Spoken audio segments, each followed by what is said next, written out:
Ketahuilah, mengoreksi penguasa bukanlah penghinaan, apalagi pelecehan. Juga bukan membuka aib sesama muslim, karena membuka aib pribadi sama sekali tidak dibenarkan di dalam Islam. Tetapi ketika objeknya adalah kebijakan, itu boleh dan harus dilakukan. Kebijakan zalim tersebut seperti memperjualbelikan kepemilikan umum, BBM, gas, air, listrik dan lain-lainnya kepada rakyat. Padahal itu dalam pandangan Islam menyerahkan kepemilikan sumber daya alam kepada pihak asing dan asing, mengkriminalisasi ajaran Islam seperti jihad dan lain-lain sebagainya.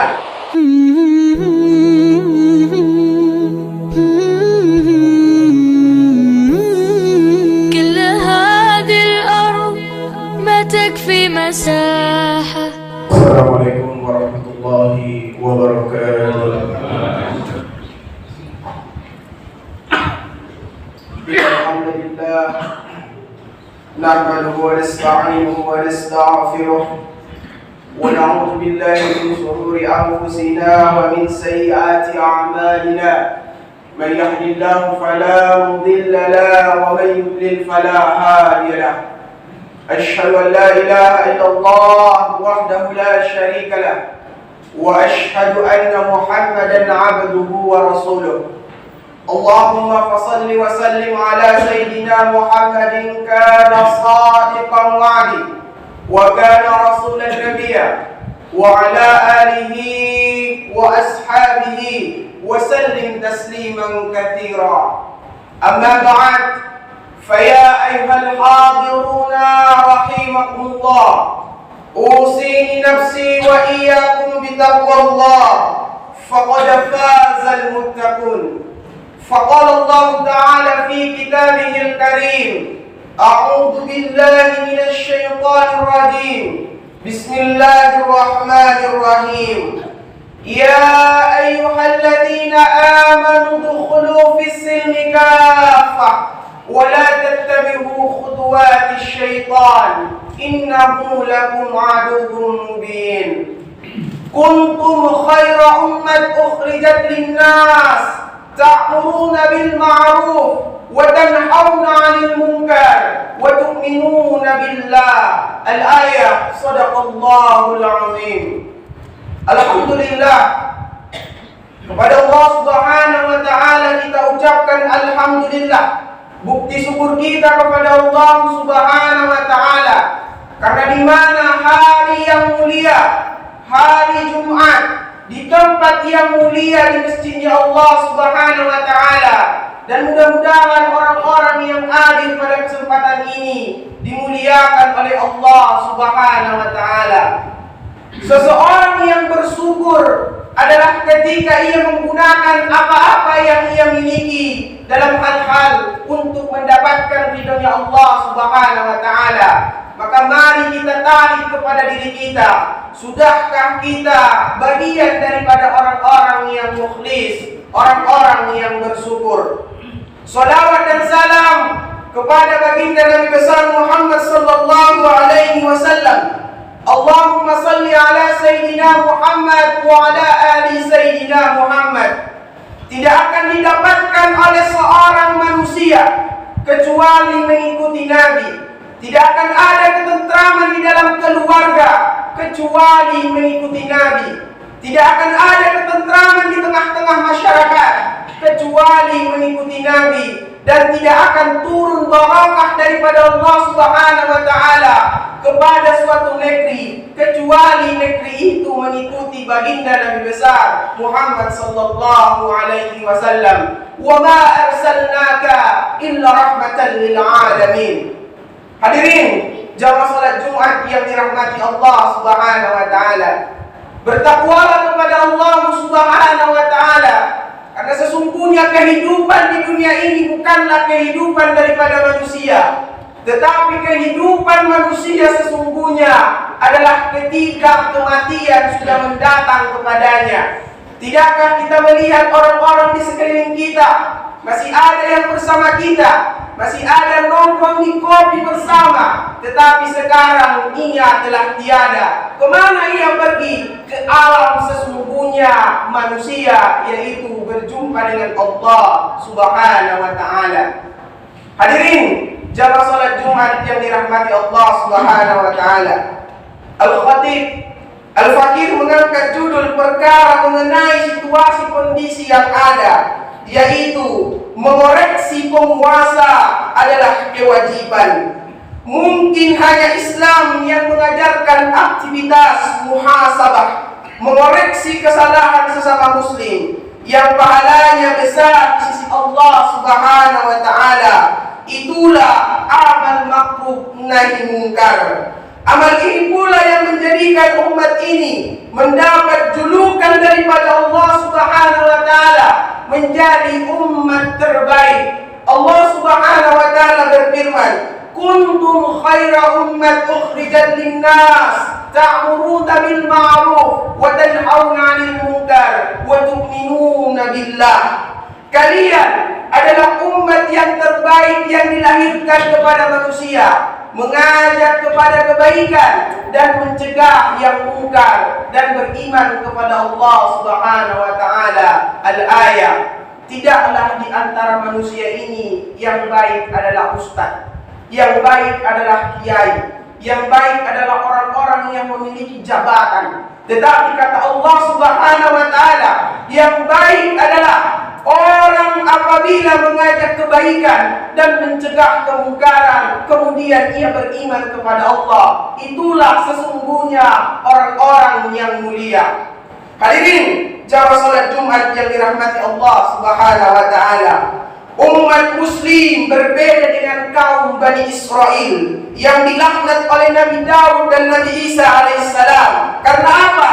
Karena senantiasa mendiamkan kemurkaan, sebagaimana dinukil di dalam ayat Al-Maidah ayat 78, 79. Amal makruf nahi mungkar yang terbesar adalah yang ditujukan kepada penguasa, yang mengoreksi kezaliman yang mereka lakukan terhadap rakyat. Begitu mulianya amal ini sehingga disebutkan oleh baginda Nabi besar Muhammad sallallahu alaihi wasallam dalam hadisnya, Abdulul jihadi kalimatu adlin inda sultanin jairin. Jihad yang paling utama adalah menyatakan keadilan di hadapan penguasa yang zalim. Hadis riwayat Abu Dawud, At-Tirmidzi, Ibnu Majah dan Ad-Dailami. Dalam hadis ini Rasulullah sallallahu alaihi wasallam menyebutkan orang yang melakukan amal makruf nahi mungkar mendapatkan kedudukan sebagai pemimpin syuhada di yaumil kelak nantinya, sebagaimana hadis Nabi sallallahu alaihi wasallam, Sayyidus syuhada'i Hamzah bin Abdul Muttalib wa rajulun qala ila imamin zairin fa'amarahu wa nahahu faqatalahu. Pemimpin para syuhada adalah Hamzah bin Abdul Muttalib, dan seorang lelaki yang berdiri di hadapan penguasa yang zalim, lalu ia memerintah dengan kemakrufan dan melarang dari kemungkaran penguasa tersebut. Kemudian penguasa itu membunuh dirinya. Hadis riwayat Al-Hakim dan At-Tabarani.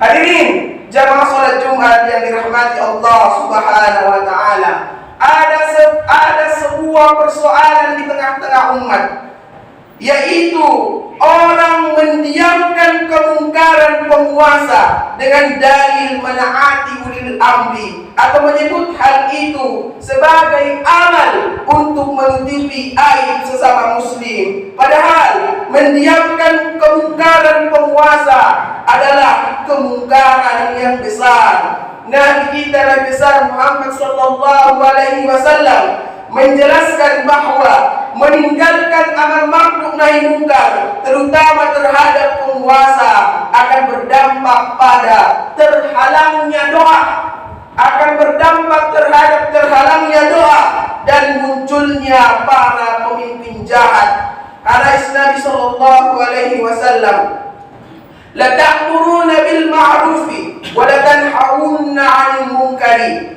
aw la yusallatanna Allahu 'alaikum sirarakum summa la yad'uwanna khiyarukum fala yustajabu lahum.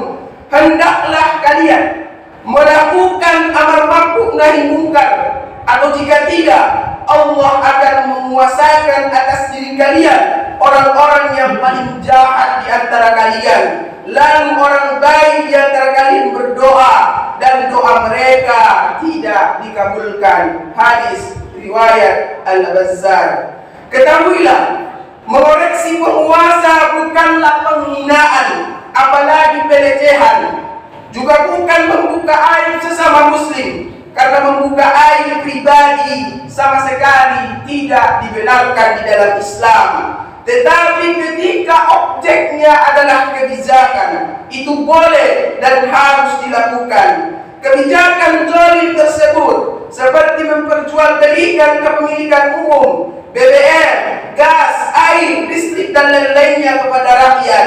Padahal itu dalam pandangan Islam menyerahkan kepemilikan sumber daya alam kepada pihak asing dan asing, mengkriminalisasi ajaran Islam seperti jihad dan lain-lain sebagainya, mencurigai dakwah sebagai aktivitas terorisme dan sebagainya. Semua ini tentu wajib dikritik dan dikoreksi. Begitu pula kelicikan penguasa, seperti mencari keuntungan pribadi atau oligarki dari jasa layanan kepemilikan, layanan publik, semisal pendidikan, kesehatan, dan sebagainya juga wajib diluruskan. Betapa indahnya Islam. Islam pada sifat manusia ada dua, salah dan lupa. Bagaimana agar komponen ini bisa diluruskan? Tentu harus ada saling mengawasi. Begitu indahnya Islam.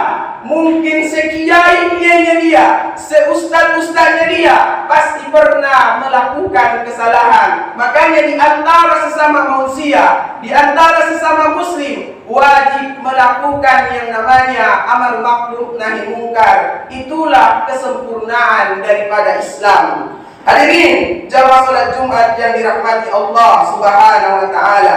Menghalang-halangi amal ma'ruf nahi munkar adalah kemungkaran dalam pandangan Islam.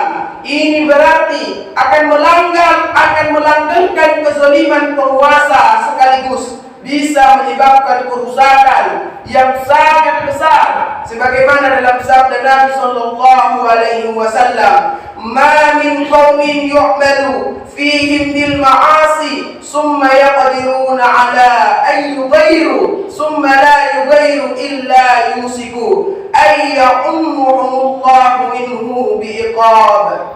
Tidaklah ada suatu kaum yang di tengah-tengah mereka berbagai kemaksiatan dilakukan, yang mampu mereka ubah tetapi tidak mereka ubah, melainkan sangat mungkin Allah meratakan atas mereka azabnya. Hadis riwayat Abu Dawud. Jika mendiamkan kemungkaran di depan mata bisa mendatangkan siksa Allah Subhanahu wa taala. Apalagi jika dibuat undang-undang yang menghalang-halangi aktivitas amar ma'ruf nahi munkar, jelas lebih besar kemungkarannya di sisi Allah Subhanahu wa taala. Inilah yang terjadi sekarang dalam revisi kitab undang-undang KUHP di DPR. Ada pasal yang memuat pasal yang mengecam warga negara yang dianggap melakukan penghinaan terhadap pemerintahan, gubernur, DPR, dan polisi. Ini dikhawatirkan pasal ini akan membungkam warga negara yang mengkritik dan mengoreksi pemerintah. Padahal RKUHP tersebut juga berpotensi menutup kewajiban mengoreksi terhadap penguasa. Hadirin jamaah salat Jumat yang dirahmati Allah Subhanahu wa taala. Ketahuilah, sesungguhnya kitab undang-undang hukum pidana yang berlaku di tengah-tengah umat saat ini adalah warisan daripada penjajah Belanda. Sementara Belanda menggunakan undang-undang pidana tersebut berdasarkan turunan dari kode penal Prancis dan Prancis adalah negara yang melakukan kodifikasi terhadap hukum Romawi. Maka sangat aneh, maka sangat ironis di tengah kriminalisasi terhadap seruan penerapan syariat Islam secara kafah karena dianggap ide asing transnasional, justru negeri ini memperlakukan undang-undang pidana yang berasal dari negara asing, bahkan penjajah. Hal inilah yang telah diingatkan oleh baginda Nabi besar Muhammad sallallahu alaihi wasallam dalam sabdanya, "La taqumus sa'atu hatta ta'khudhu ummati bi akhdil qurani qablaha sidran bi sidrin wa dira'an bi dir'in." Faqila ya Rasulullah kafarisa war-rum, faqala wa man nasu illa ulaika. Kiamat tidak akan terjadi hingga umatku mengikuti jalan generasi sebelumnya, sejengkal demi sejengkal, sehasta demi sehasta. Lalu ada yang menanyakan kepada baginda Nabi besar Muhammad sallallahu alaihi wasallam, apakah mereka itu pengikut Persia dan Romawi? Kemudian Nabi kita menjawab, selain mereka lantas siapa lagi? Hadis riwayat Al-Bukhari. Padahal Allah Subhanahu wa Ta'ala telah menunjukkan kepada umatnya syariatnya yang pasti memberikan kebaikan dan membuka banyak keberkahan. Sudah seharusnya umat kembali pada syariat Islam sebagai bukti keimanan dan ketaatan mereka kepada Allah Subhanahu wa Ta'ala. Hadirin jamaah salat Jumat yang dirahmati Allah Subhanahu wa Ta'ala. Kesempurnaan Islam itu seperti tubuh yang kokoh, memiliki tangan, memiliki kaki, memiliki tubuh yang lengkap. Begitu pula adalah Islam.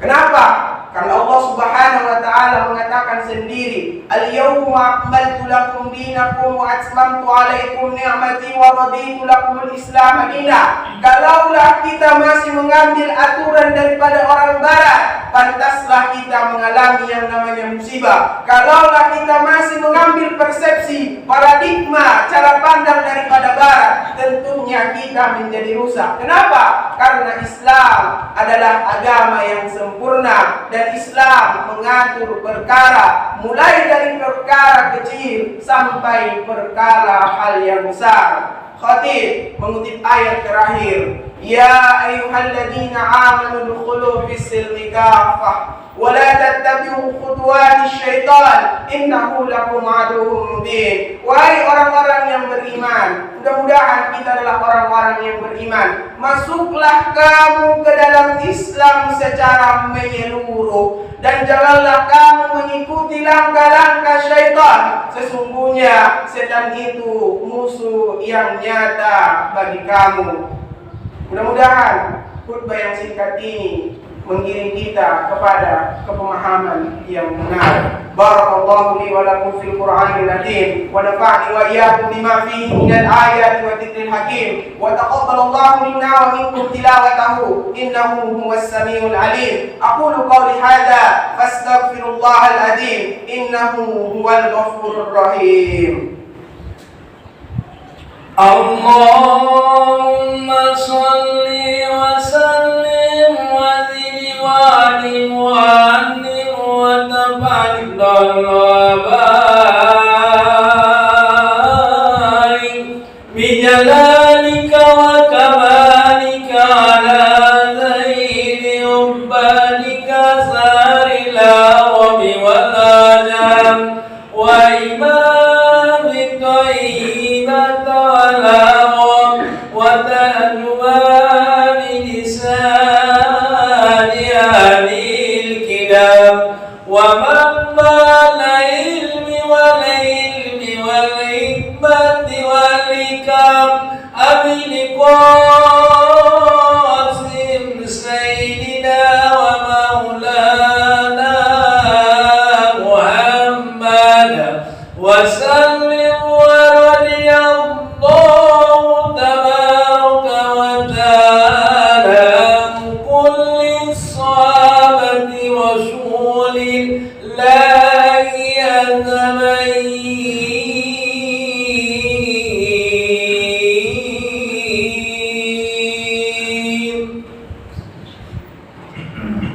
لله على إحسانه وشكره على توفيقه وامتنانه، وأشهد أن لا إله إلا الله وحده لا شريك له، وأشهد أن محمدا عبده ورسوله. اللهم صل على سيدنا محمد وعلى آل سيدنا محمد وعلى آله وأصحابه وسلم تسليما كثيرا. أما بعد، فيا أيها الناس اتقوا الله فيما أمر وانتهوا عما نهى، واعلموا أن الله أمركم بأمر بدا فيه بنفسه وثنى بملائكته المسبحة بقدسه، وقال تعالى: إن الله وملائكته يصلون على النبي يا أيها الذين آمنوا صلوا عليه وسلموا تسليما.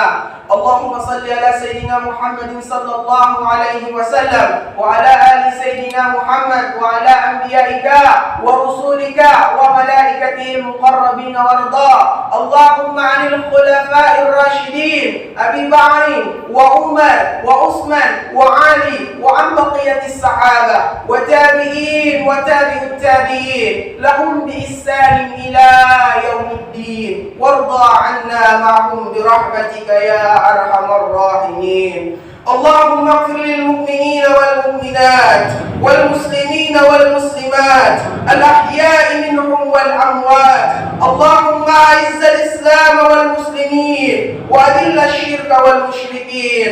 اللهم إنا نسألك خلافة راشدة على منهاج النبوة تعز بها الإسلام وأهله وتذل بها الكفر وأهله، إنك على كل شيء قدير. ربنا ظلمنا أنفسنا وإن لم تغفر لنا وترحمنا لنكونن من الخاسرين. ربنا آتنا في الدنيا حسنة وفي الآخرة حسنة وقنا عذاب النار.